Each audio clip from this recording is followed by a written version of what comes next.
Возможно ли избавиться от женщины, если вести себя плюс-минус адекватно? Проанализировал это со своими друзьями, что на самом-то деле, когда мы строим отношения плюс-минус здоровые, и здесь я обращаюсь в большей части к мужской аудитории, то очень непросто нам избавиться от женщины рядом. Я, конечно, уточню именно здоровые отношения, потому что если мы в отношениях используем абьюз, насилие любого характера, будь то психологическое насилие, либо физическое насилие, то, конечно, у женщины появляется гораздо больше поводов, которые приведут к тому, что женщина просто захочет уйти и непременно это сделает. Но я же хочу поговорить про плюс-минус здоровые отношения, когда мы все-таки строим их через диалог, через узнавание потребностей друг друга, через откровенность, открытость, искренность, когда мы не боимся рассказывать про наши эмоции, про наши чувства,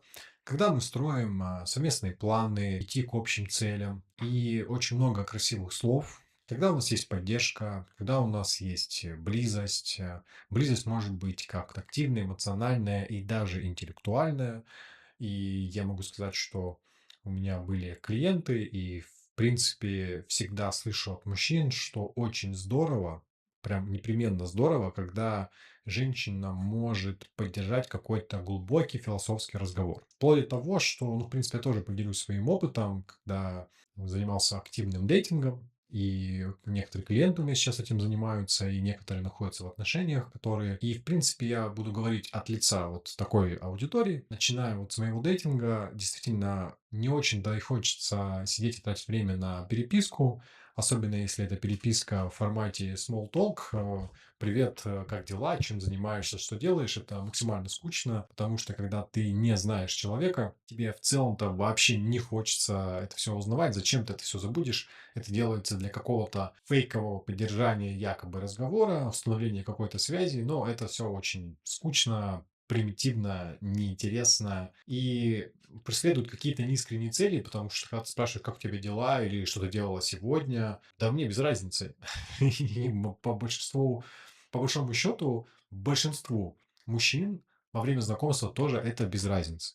Это делается, потому что женщины якобы переживают и думают, что по переписке, обычно это с телефона, 80% переписок ведется, они смогут вычислить, является ли данный индивид маньяком, опасным или нет, что является полным бредом, потому что, в принципе, что ему мешало подключить какой-нибудь тот же самый ChatGPT, который бы очень красиво отвечал или, в принципе, подготавливать каждый ответ. Ну, то есть ничего не мешает реально потенциальному маньяку войти в доверие. И, в принципе, ну, если мы даже посмотрим сейчас, что происходит, да, вот с этим эффектом Долина, и с постоянным телефонным скамом и так далее, ну, вы поймите, вернее, любой маньяк, он всегда сможет подготовиться для того, чтобы профессионально вас развести и втереться в доверие. Более того, вы даже можете вживую встретить человека, он вам не понравится, но именно через переписку, так как там нету сигнальных систем, предохранителей, когда вы не чувствуете вот телесную тревогу, ощущения в теле, свои чувства, эмоции от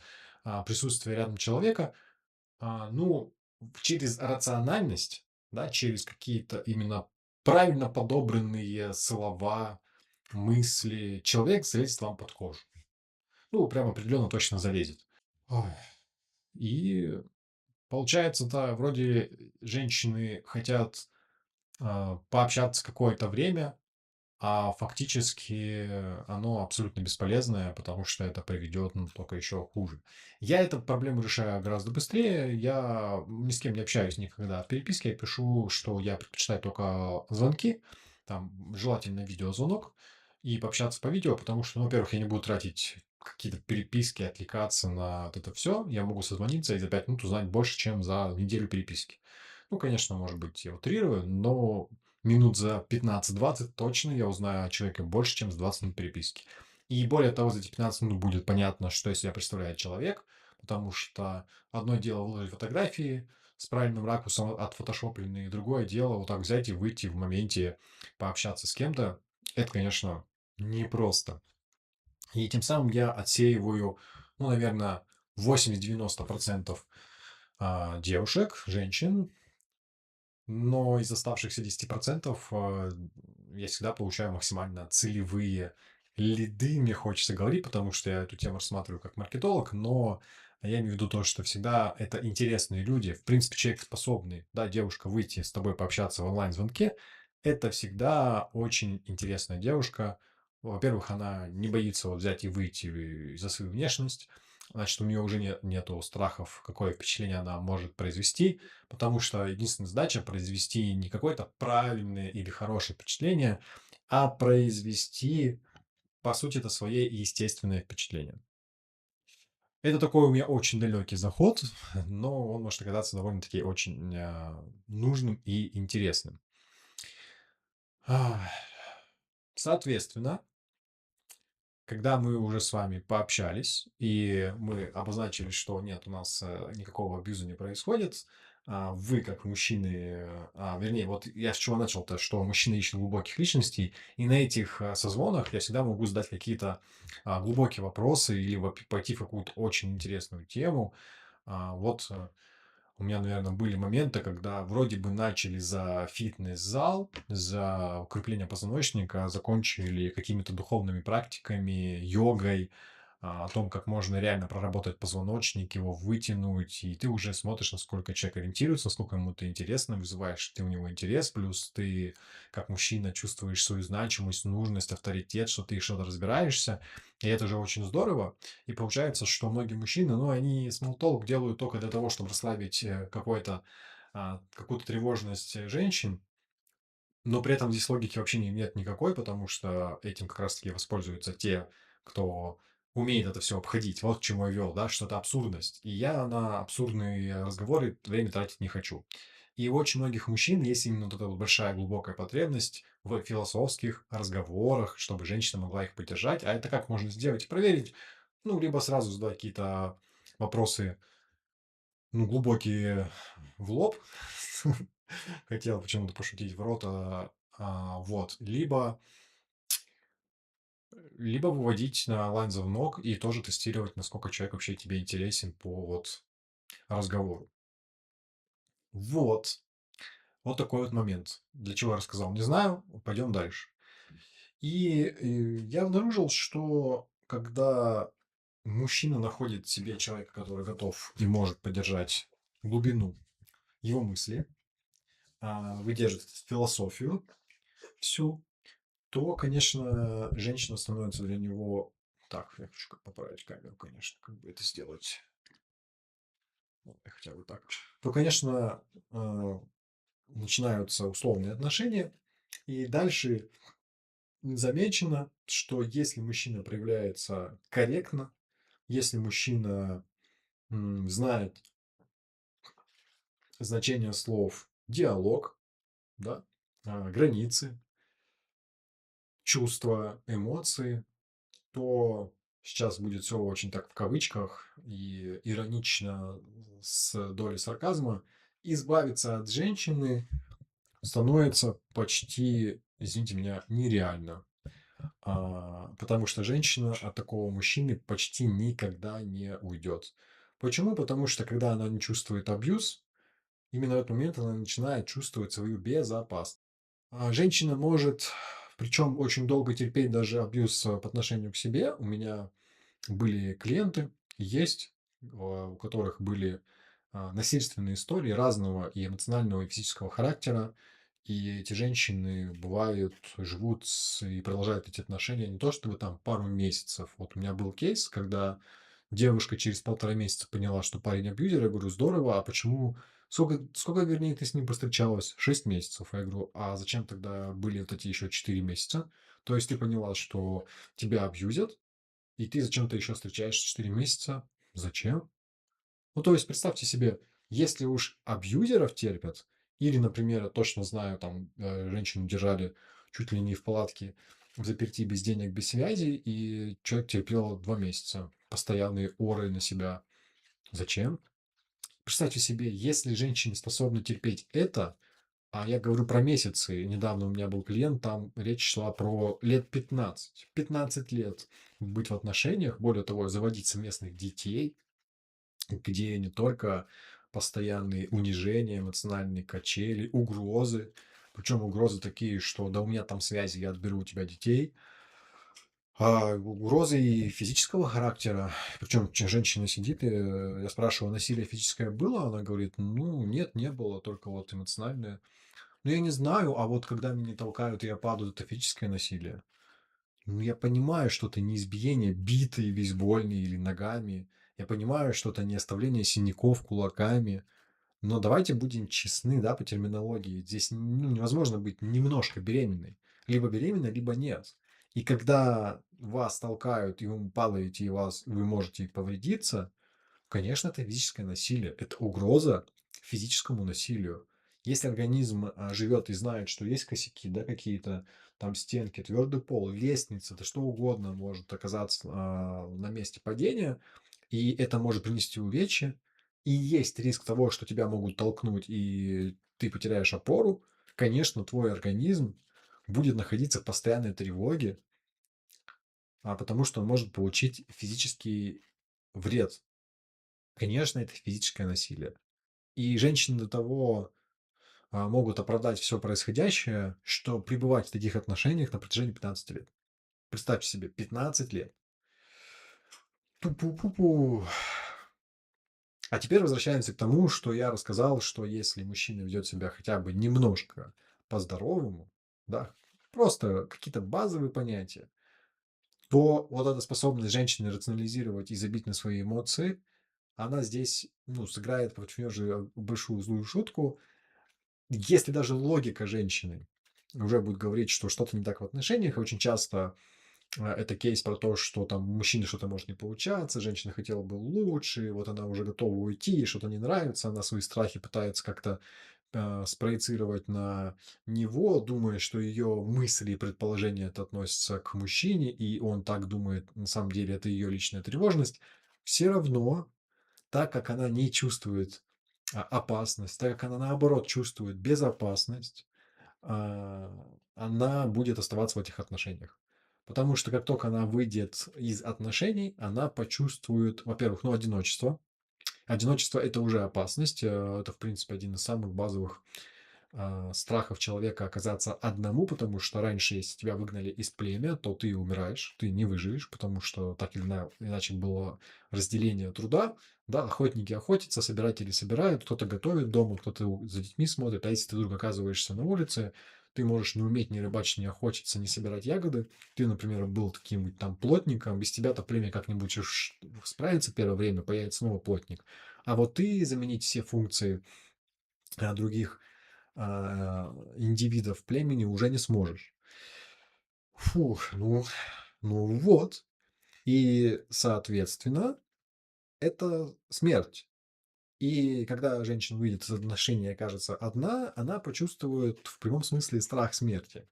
Страх смерти. Поэтому часто женщины для того, чтобы выйти из абьюзивных отношений, которые им не нравятся, они используют других мужчин, изменяя нынешнему, для того, чтобы выйти и почувствовать, что она не будет одна, что она все еще интересна другим мужчинам. Это может быть просто свиданки, это может быть и в том числе интимная близость, это может быть, в принципе, перескок на другие отношения. Женщина пребывать в одиночестве не может длительное время, для нее это очень нересурсное состояние, потому что у нее либо моментально вырастают огромные яйца, и она становится мужиком.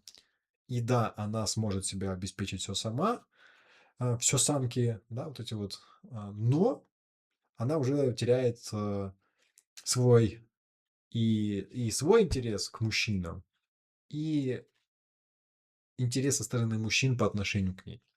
То есть это такое очень состояние. Те же женщины, которые все-таки хотят построить семью пару, они понимают, что состояние, где она сама одна, для нее это очень тревожное состояние, и придется брать огромное количество ответственности, потому что племя, по сути, начинает состоять вот из одного человека, нету разделения обязанностей, никакого.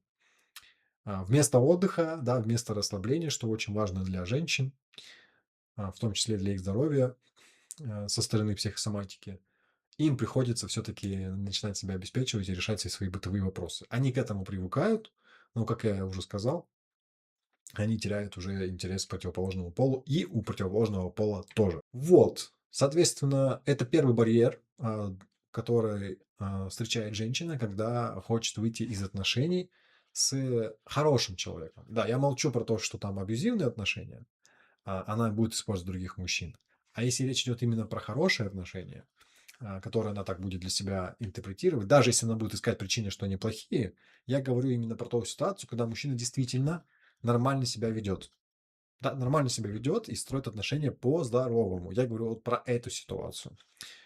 Вот в такой ситуации женщина этот барьер одиночества ей будет очень тяжело вынести. Она может быть, будет его использовать для каких-либо манипуляций, что вот она уйдет, возьмет паузу, что угодно, да, там пусть он побудет без меня один, придет ко мне, будет меня возвращать. Но так как бы это не было не парадоксально, то есть женщина это может использовать в качестве манипуляции, и если мужчина это схавает, то это будет постоянная манипуляция, которую будет использовать женщина, игнор, обида, постоянные уходы. Но чего она этим добьется, непонятно, потому что не все мужчины будут на это все вернулся, постоянно реагировать. Но, окей, она сделает такие отношения, эти качели постоянно будут уходить. Но понимаете, в чем прикол? Она будет всегда возвращаться. Всегда возвращаться, и она будет возвращаться двумя способами. Первый способ. Она добивается своего и тем самым призывает внимание к очень важным для нее моментам, которые она хотела бы протащить в отношениях, да, в качестве такого, знаете, законотворческого акта. То есть она хочет что-то внести в отношения и через эту манипуляцию проталкивает свою хотелку. Второй. Мужчина ее пытается вернуть, соглашается на все и возвращает. Второй вариант. Мужчина игнорирует. Мужчина игнорирует, пускай там выйдет в поле, побегает. Это, ну, пускай будет такое сравнение. Условно, поле это огорожено забором. Здесь есть, получается, там главный бык, корова. Корова начинает, вот, да я без тебя смогу, давай там я уйду. Она выходит за пределами забора. Как бы бык смотрит, там дремучий лес, волки, хищники, все уже точат когти и чистят зубки на эту корову, она понимает всю эту опасность, и рано или поздно, во-первых, у нее есть у самой потребности в нежности, любви, тактильности и чувстве безопасности, и чувстве нужности. И все эти чувства так или иначе ее вернут обратно. Она, конечно, будет беситься с того, что бык не вышел за пределы, но она вернется обратно. Она себе будет как угодно оправдывать, что вот он ее не любит, там не хочет, он из ее не пытается добиться и удержать. Но тут уже выбор мужчины, наверное, какие он хочет для себя строить отношения, где он будет заниматься постоянным возвратом, и либо где он будет просто ждать, что женщина вернется. Я лично не рекомендую, конечно, как поступать, как я. Все мы очень разные, и у всех свой путь. Абсолютно. Нет ничего правильного, неправильного. Это я скажу как прям уже как психолог практикующий. Нет неправильного, неправильного, есть ваше. Я просто скажу про себя. Я, конечно, предпочитаю путь, где я вообще ничего не делаю, потому что я знаю, что все-таки женщина вернется. Потому что первый барьер одиночества– это очень страшный барьер. Второй барьер– это, конечно же, уже как-то налаженный совместный быт. То есть вы становитесь для нее, в принципе, чем-то привычным, а гормоны делают свое дело.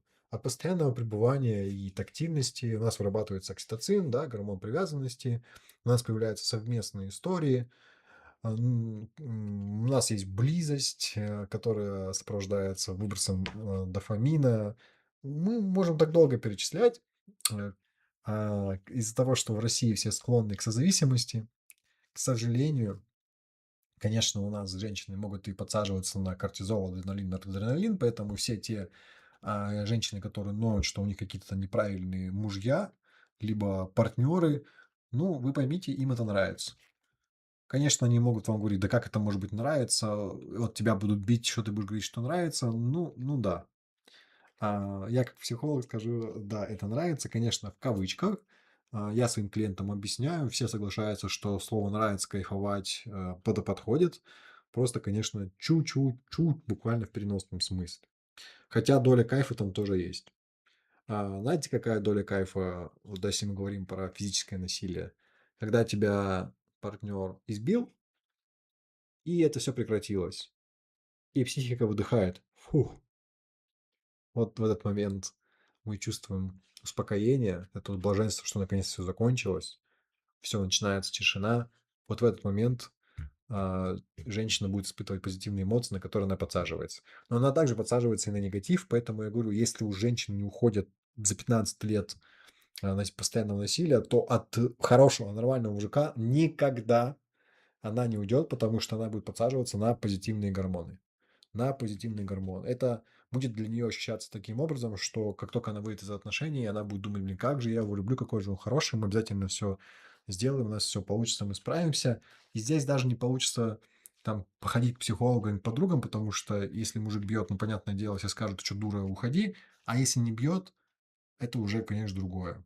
Потому что приходишь, тебя окутывает большое теплое облачко, тебе становится хорошо просто от объятий, еще чего-то, и ты готова все в жизни этой пересидеть, переждать, все получится, верить в будущее. Поэтому, конечно, гормональная привязанность – это очень сильная привязанность. И вот представьте, мы говорим только про две вещи. Первое – это барьер, это осознание одиночества, это страшно. Второе – это ну, гормональная привязанность, химия мозга, влюбленность, любовь, она не отпустит просто так. Особенно если вы мужчина, я обращаюсь, да, или обращаюсь к женщинам, к вам мужчина относится хорошо. А он вас любит, он о вас заботится, как умеет. Уйти из этого очень трудно. Поэтому, мужчины, ну, я не знаю, как надо косячить, чтобы от вас ушла женщина. Я просто даже не представляю, как. Следующий барьер, который я, наверное, выделю, ну, это совместный быт. Ну, то есть представьте себе, либо своя квартира, либо арендованный, неважно, есть какое-то общее жилое пространство. Владельцев квартир у нас в России не так много, да, своего личного жилья. И ну, очень редкая ситуация, когда женщина может уйти, и у нее будет где жить. Это очень редкая ситуация. Обычно негде.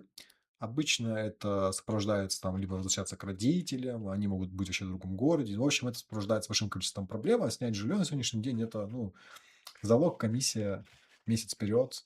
Женщина лучше предпочтет спустить все на новый iPhone или на косметику, но никогда не будет у себя держать подушку безопасности. Это, в принципе, финансовая грамотность, она у нас в России не очень развита, и у мужчин-то она не очень развита, не то чтобы у женщин. Хотя у женщин, кстати, как раз-таки из-за того, чтобы создать себе возможность вот эту а, уйти, и эту вот финансовую независимость, они, конечно, очень часто это создают. Но в любом случае, когда она выходит из отношений, она может поживет какое-то время у подруги, или там по сутки снимет квартиру. Но вообще, представьте себе, насколько это тяжело, когда вот уже есть квартира, там уютно, там кот, может быть нет, там любимый диван, все свое там уже есть, а тут надо будет выйти, искать новое жилье, за него заплатить, абсолютно новая жизнь, новый быт, но это очень трудно. Это очень большие энергозатраты. И вот мы уже говорим про 3 барьера. В совокупности эти 3 барьера настолько энергозатратны, чтобы их пересилить, что да ни одна женщина в здравом уме просто никогда не уйдет от просто нормального мужика. Никогда в здравом уме она не уйдет. Потому что для того, чтобы поддерживать эти отношения, она будет тратить, ну, скажем так, 10-20 баллов, единиц каких-нибудь, да. А для того, чтобы выйти из них, ей нужно будет в моменте потратить сразу же там 100, 200. Очень много вопросов возникает. И, конечно, она будет выбирать постоянно, вот, тратить 10-20 и продолжать отношения. Если у женщины в абьюзе выбирают оставаться из-за всех этих параметров и пунктов, хотя там психика начинает выгорать, это будет стоить для них 50, но из-за того, что уйти будет стоить 100, они, конечно, ну, будут пытаться остаться, пытаться рационализировать, что все с ними происходящее это нормально. Если уж они оправдывают мудаков, и козлов всевозможных, то с нормальными мужиками еще сложнее. Как, давайте перечислим барьеры. Это у нас получается одиночество, гормоны и привязанность, совместный быт, а это же финансы. Если до этого платил мужик, или там как минимум покрывал 50% расходов, но это же такой удар. Помимо съема квартиры, это же надо будет еще и коммуналку платить, и еду закупать только одной. А я же привыкла к своим затратам на косметику, на пятое, десятое, если мужчина не оплачивал это все. Это тяжело. Вот такие у нас 3 барьера. Четвертый барьер, ну, это, конечно, он такой больше, знаете, социально-общественный. Вот ты одна женщина, у тебя там еще один плюс один бывший. Это все влияет на там твой статус на рынке женихов и невест. И если мужчина со временем может, как хороший коньяк, только приобретать вкус, конечно, это не у всех работает, кто-то становится скуфом, но в целом там более-менее мужчина, он, правда, постоянно развивается. И если 50-летний мужчина в целом-то если 50-летний мужчина способен найти себе молодых там избранниц, возьмем Харламова, Лепса и прочих-прочих, когда там разница может быть 20, 25, 30 лет. И это даже в какой-то степени будет смотреться уместно, особенно если он выглядит хорошо, у него хорошее здоровье и есть финансы, то вот женщина в 50 лет, конечно, молодых мальчиков 20-летних, это уже будет странно. Да и, как правило, большая проблема найти себе уже будет кого-то. То есть она понимает прекрасно, что здесь-то она уже в отношениях. Каких-никаких. А выйдя на рынок невест, ну, ее ценность уже гораздо ниже по всем причинам, чем вот когда она заходила с предыдущим партнером. Вот как бы это сейчас не прозвучало. То есть, когда она заходила, например, в эти отношения, ей было 20, или давайте так, 28, да. И спустя 5 лет она из них хочет выйти, а ей это уже 33, а это уже, ну, такие прям вопросики. Вот. Поэтому, обращаясь к мужикам, я не знаю искренне не знаю, что нужно такого делать, чтобы от тебя ушла женщина. Я проанализировал разные истории, абсолютно много разных историй от себя, от клиента, и даже разговаривая с теми, кто утверждает, что их постоянно бросали, все-таки мы стали приходить к выводу, что, ну, некоторые женщины хорошо, что ушли раз.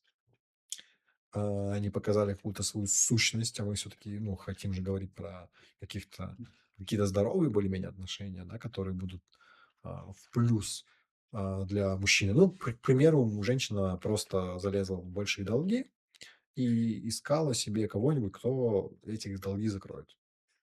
И не найдя это в человеке, уходит. Это часто были какие-то мутные истории, где женщина потом жалела. Это были еще какие-то истории, связанные там со случайностями. Ну, в общем, я к чему хочу сказать. Даже если женщины постоянно бросали мужчину, я пока не нашел такие прям истории, где это реально было бы неоправданно. Ну, то есть, либо мужчина реально был мудак, ну, прям реально. Но если мы говорим про хороших мужчин, ну, там просто такие женщины. В то же время я анализировал себя и, наверное, получил инсайт, и вот это то, что я вам рассказываю, и даже стало немного больно, потому что я вдруг пересмотрел свои разрывы, когда вот мне женщина сказала, я хочу взять паузу и захотела уйти. Я, не зная всего, что я сейчас вам наговорил, думал, что ну все, отношения закончены, надо бросать превентивно и выходить из отношений первым. Допускал ошибку, потому что я-то думал, она реально хочет уйти. А вот сейчас я сижу и понимаю, что, если бы я ничего не делал, она бы вернулась. То есть ко мне приходит мудрость, опыт, а в тот момент я думал, что я сделаю себя лучше. Вот. И уходил сам. Или, даже не знаю, как объяснить. У нее включались какие-нибудь эмоции, связанные там с циклом, еще с чем-то. Она начинала свои страхи, выпячивать наружу, тебе предъявлять за них, потому что она думает, что ты с ней поступишь так, как она боится, по каким-то там своим причинам она не ходит в терапию. Но когда даже ходит в терапию, все равно в момент месячных, в момент цикла, в момент какого-то тревоги, стресса она начинает это все проецировать на тебя. И я думал: "Господи, на чё мне начинает мозги делать?" Я уходил из отношений. Сейчас понимаю, что, да, она просто так сильно боялась, что из-за того, что она перебоялась, она, ну, передавила, а я из-за своей немудрости, да, незрелости это неправильно воспринимал. В общем, я к чему? Да, не хочется погружаться там в свою личную жизнь и каких-то клиентов, друзей. Я просто осознал, что я не знаю, что нужно делать для того, чтобы женщина ушла. Даже если, вот какая мысль я хотел донести, наверное, последними своими примерами. Даже если женщина начинает, м,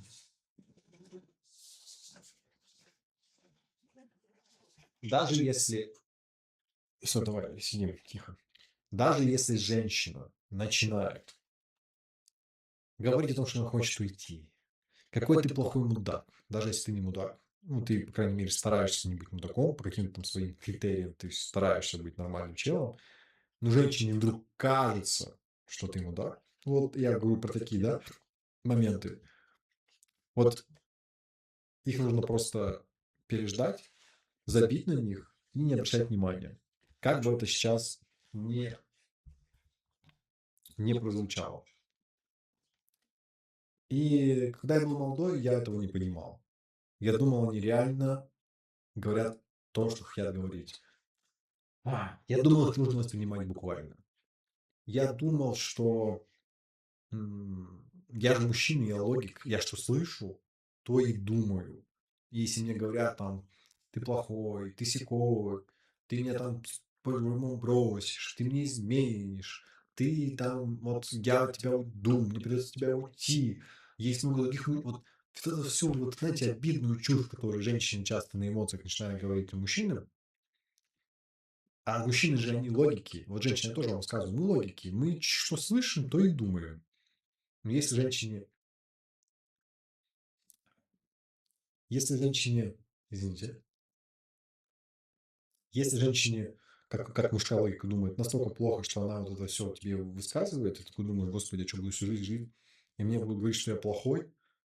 Слушай, давай я просто от тебя уйду, и ты не будешь страдать от меня плохого". Так работает мужская логика. Либо он будет пытаться подстраиваться, в какой-то момент он настолько поподстраивается под тебя, что ты такая: ты вообще какой, и зачем я вот в этом всем, ты мне такой не нужен, там от тебя не чувствуется силы, и тоже, короче, уйдет. Не знаю, как вам это объяснить. Наверное, самая забавная фраза, которую слышал за последнее время от женщины: "Зачем ты воспринимаешь меня буквально?" Я говорю: "В смысле? Не слушай меня, пожалуйста. Не воспринимай то, что я тебе говорю. Просто похлопай глазами". Вот когда я до этого дошло до меня, я понял, что чтобы от тебя ушла женщина, это вообще невозможно. Это невозможно. Это всегда какая-то глупая либо история, и хорошо, что она случается, если она сама уходит. Либо это та женщина, с которой ты вряд ли что-то построишь, и у нее, в принципе, не было там какой-то задачи с тобой это сделать. Но если на нее, если это плюс-минус здоровая женщина, и выбор ее упал на тебя, все это невозможно от этого отделаться. Она всегда будет с тобой. Что бы она ни делала, как бы она не пыталась уйти, она все равно будет возвращаться, возвращаться, потому что понимает, что вот в момент разрыва она будет говорить: "Ты мудак, все, я ухожу". Но потом будет что-то будет случаться, и она в самый последний момент будет думать: "Блин, ну, я себе же напридумывал это все, ну, неправда. Ну, неправда. Все гораздо лучше, чем я тут себе понапредставляла, чем я ему наговорила". И там, знаете, в одном случае она вообще, ну, просто делает вид, что ничего не было. А во втором даже извиниться за все, что она говорила. Но сам факт того, что если вы себя ведете нормально, если вы хотя бы чуть-чуть учитесь строить отношения мужчины, да, я молчу про тех, кто не чуть-чуть учится это делать, блин, от вас невозможно уйти женщине. Это, наверное, самый большой секрет, который меня очень сильно расслабил. От тебя не уйдут. И не уйдут. Что бы тебе ни говорили в глаза, как бы тебя ни поливали грязью, от тебя тупо не уйдут. Тут, конечно, уже возникает вопрос у мужчин, как быть, что делать, да, подстраиваться ли в этих отношениях или подстраивать под себя, это уже с каждый решает сам, ищет какой-то свой баланс, золотую середину. Это, правда, уже решение каждого. Я просто хочу донести вам мысль, что ах, невозможно. Конечно, мы поговорим про большое исключение, но на самом деле это исключение подтверждает правило, что есть женщины абсолютно меркантильные, да, там, извините меня, их можно называть женщинами с низкой социальной ответственностью. У них, конечно, там уже все башню сносит, и в том плане, что для них мужчина становится ресурсом. И, конечно, менять мужчин — это просто постоянно смена ресурса, это как менять работу, где больше платят, там и хорошо. Но, как бы тут опять же, если ты мужчина, который платит больше всех, от тебя никогда не уйдут. Второе, да, с такими женщинами, как бы, смысл строить отношения, то есть это изначально товарно-рыночные отношения. Я все-таки говорю и рассказываю про какие-то здоровые отношения, с какой-то целью, не бесцельные отношения. Хотя у нас в России, может быть, в СНГ, я не знаю, вообще даже у женщин зачем-то вот это вот присутствует методика по приручению мужика через постель, мол, я сначала дам, а потом уже он меня уйти не сможет. И женщины попадают сами в эту ловушку. Дело в том, что мужик может уйти. Для него секс это не обозначает там вот это все, что я описал, там оказаться одному, быт, гормоны и так далее. Для него это очень часто это не обозначает. Знаете почему? Потому что он здесь всегда в минусе. Считается, что мужчина держит бюджет, он всегда здесь будет в минусе. По быту он будет держать большую часть быта. Он также вкладывается в эмоции. И когда вы перестаете его напрягать, уходить, он расслабится. Поэтому со стороны мужчин это не работает. Это наоборот, если женщина вот начнет переть мозг из-за своих страхов, мужик скажет, мне это не надо, и уйдет. Ах, такая вот ситуация интересная.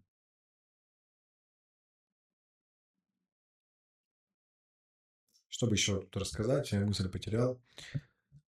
В общем, у мужчин так не работает. И да, я вспомнил, что я говорил. И женщины часто затаскивают мужика в отношения. Изначально, когда он говорил, что ему отношения нужны, и он ищет легкий формат, женщина думает, ничего изменится, поменяется. И единственный, кто здесь меняется и поменяется по итогу, это женщина. Она влюбляется, а мужчина нет. Мужчины нет, ему фиолетово. Если мужчина сказал, ну, даже легкий был формат, он просто уходит. Как бы, если он изначально, тут я уже рекомендую мужчинам, опять же, если вы изначально обозначили легкий формат, не нужно продолжать эти отношения вообще, в принципе, это бред. Это бред. А, Вы зашли в стрип-бар посмотреть на красивое тело и вдруг решили, что это танцовщица станет вашей женой. Это бред. Если вы хотите жену, вы изначально строите отношения с женщиной как с женой. Как с женой, чтобы потом лишний раз не уходить, близости не делать. Ну, то есть, тут надо, конечно, прям рассуждать, очень много думать. Поэтому существует два мира. Первый, женщины подсаживают мужчин на секс с собой и тем самым затаскивают их в отношения. Второе, мужчины, зная этот прикол, быстро идут в секс, и тем самым уже подвязывают на себя женщин. Это, конечно, вот две штуки. Есть здесь золотая середина, я считаю. Это и есть здоровые отношения. Это когда все-таки мужчина и женщина изначально ставят цель. Начало их знакомства и общения — это построение семьи и близких отношений. И тут, конечно, правила игры немножко другие. Сначала люди узнают друг друга, а потом принимают решение, хотят ли они жить вместе и спать друг с другом. Да, вот добавлять интим. Это совсем по-другому. Это, я считаю, более правильно, если мы хотим строить именно близкие отношения в сторону жены, там, мужа и тому подобное. А у нас в России все наоборот, ну, вообще в странах СНГ. И, к сожалению, так. А, Спасибо за внимание. Я приглашаю всех в свой телеграм-канал. Я приглашаю всех а, в платную группу по медитациям. Там мы также будем разбирать все вопросы касаемо отношений. Отдельные эфиры будем проводить. А я вот пойду думать над следующей темой, а можете также дать мне вопросы, поставить лайки, подписаться, это база, и в комментариях задать вопросы, какую тему разобрать в следующий раз. Пока.